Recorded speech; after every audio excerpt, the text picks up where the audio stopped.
Changing Lanes, the official podcast of BMW. Hello and welcome to this episode of Changing Lanes, the official podcast of BMW. My name is Nikki Shields. And my name is Jonathan Tilley. And today on the podcast, we're rather excited because we're talking about one of the most captivating and, toughest races of them all. Can you guess it? It is, of course, the Nürburgring 24-hour race and that demanding track where it races, the Nordschleife.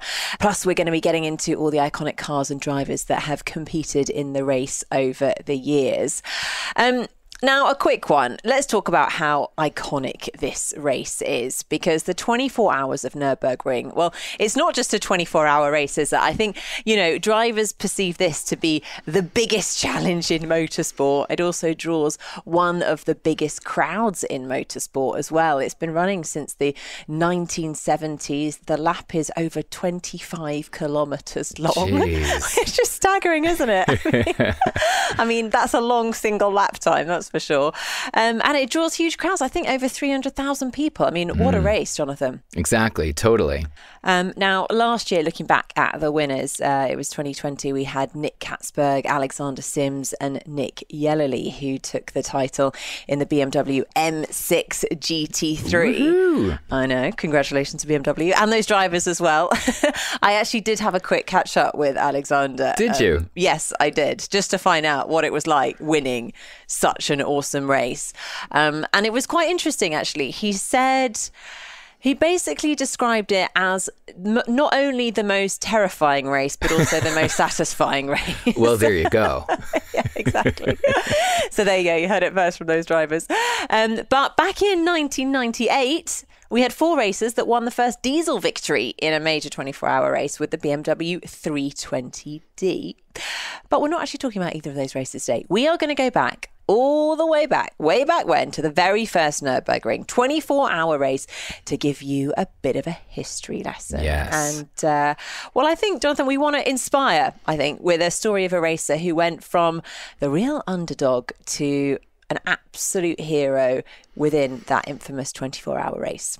Most definitely. I mean, we all love an underdog story, right? You see it in the movies, you hear it with your friends, from rags to riches. We all love it, right? And I'm a big fan of it too. It doesn't matter what genre, whatever. We all love an underdog story. So this is one of those underdog stories that just takes the cake. So it started all the way back in 1970 when a young man who was named Hans Joachim Stuck had a dream to race. And I think we all have that understanding of the dream that we have. Some people have a dream of having a BMW or like the newest model or whatever is on the market. So this guy had a dream to race.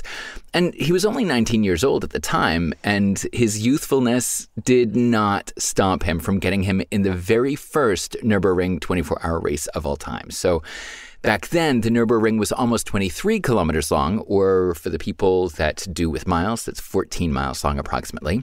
And it was the test and experimental track better known as the Green Hell. So, like you were saying, terrifying and exciting all at the same time. Just imagine driving on it for 24 hours. I mean, what?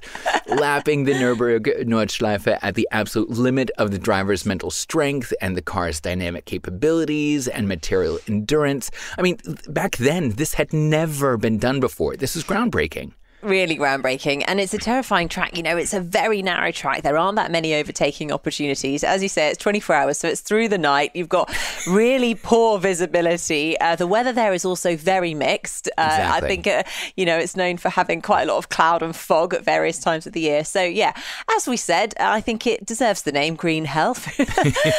But along comes this 19-year-old racer, Hans Joachim Stuck, or Stritzel, as he was known as in his native Bavaria. And he was in this race car, small BMW 2002 Ti. This car wasn't anything particularly special when you compare it to the other 96 starters that were in the race. But Little did they know that they were staring at the new winner of the 24-hour race of Nürburgring. Now, we've sort of mentioned that this is a bit of an underdog story, so we'll do the reveal at the very end of the podcast. But what happened next, Jonathan? Exactly. So Hans Joachim's racing ran in the family. It wasn't just a random dream and he's like, I'm going to go do this. And his family was like, but wait, we're farmers. We don't own a car. This was all part of the whole family tradition. So his father, Hans Stuck, was a bona fide legend, and he was also known as the King of Mountains. So back then, even before 1970, way before then, he was one of the leading racers of the pre-war era. So later, in the 1960s, he ran training courses. So the father, he ran training courses for sports-minded drivers at the Nürburgring, and his son, Hans Joachim, who we're talking about today, he just couldn't get enough. It was in the family. He would watch it every single time, and it was just in his blood. So even at a super young age, he would accompany his dad to the track, like I said, and he would understand this deep knowledge of the ring and the entire process. As we all know, a race car driver is nothing without their race car. And it didn't hurt that Hans-Joachim Stuck worked with Hans-Peter Köpfchen from Köpfchen BMW Tuning to make his BMW 2002 Ti the absolute best that it could be. And this is a really interesting point because I think, you know, going back to the race that you have at the 24-hour Nürburgring, you never really know the caliber of driving that you're going to be in amongst, because you might have, you know, if you go to the race today, you might have a journalist racing in it with a pretty low performance car, and you're racing against some of the best racing drivers on the planet in very high performance cars. So I think the tuning of the car is really important. And Hans-Peter Köpfchen used to actually be a racing driver and one of the most renowned BMW tuners of all time. So this was looking to be like a relatively strong pairing. So take the BMW 2002 Ti, and he managed to hone it for maximum race performance and, of course, durability over a succession of race wins. And, well, durability is obviously key when you're talking about 24-hour racing. This is an endurance race. So Hans-Peter Köpfchen brought his tuning skills to the table. He tried to make this BMW 2000 Ti as race ready as possible, and well, actually he turned out to be practically invincible. So you could say that it was a bit of a match made in heaven for racing driver Hans-Joachim Stuck and tuner Hans-Peter Köpfchen coming together. Exactly. And isn't that the underdog story of all time, right? Somebody, this young startup wanting to do something and then having an older person with more knowledge just helping them out. This is just setting the scene, isn't it? So it's the big day, right? After both of them tirelessly working together, the big day has come. Oh, the excitement is in the air. And on the 27th and the 28th of June 1970, because this is 24 hours, the Nordschleife had its first 24-hour race, and Hans-Joachim Stuck was there on the racetrack, about to make history, fulfilling his dream. So he and his co-driver, Clemens Schickentanz, worked as a team driving the BMW 2002 Ti 123 times across the start and finish line. It just blows my mind. Wow, that's amazing, isn't it? And this upstart of a kid, Streitzel Stuck, he drifted his youthful heart out around the fabled circuit, and the action-packed TV footage of the event, man, it still takes your breath away if you actually watch it today. So the ability of Hans was just a dream, and his co-driver, Clemens, it took a lot of work to maintain such an unhinged speed over the full 24 hours, but they still did it, and it was remarkable. So Hans-Joachim and Clemens ended the race with a very impressive 2-lap advantage over the second-placing pairing. I mean, not bad for the first time, right? Yeah, and bearing in mind 2 laps, that's a lap of 23 kilometers. Exactly. That's a long old way. Exactly. And they had made their mark over the original circuit through daylight and dark and dusk on towards victory. Truly an amazing story. Yeah, what an achievement. And I think this race was Well, it was the launching pad for him, wasn't it? Because he then went on to this incredible career that brought him all the way to Formula One and a huge amount of success. And the same with the car, you know, the BMW 2002 Ti. It returned to business as usual, pretty much winning all there was to win on racetracks and rallies alike. So what a fantastic underdog story there.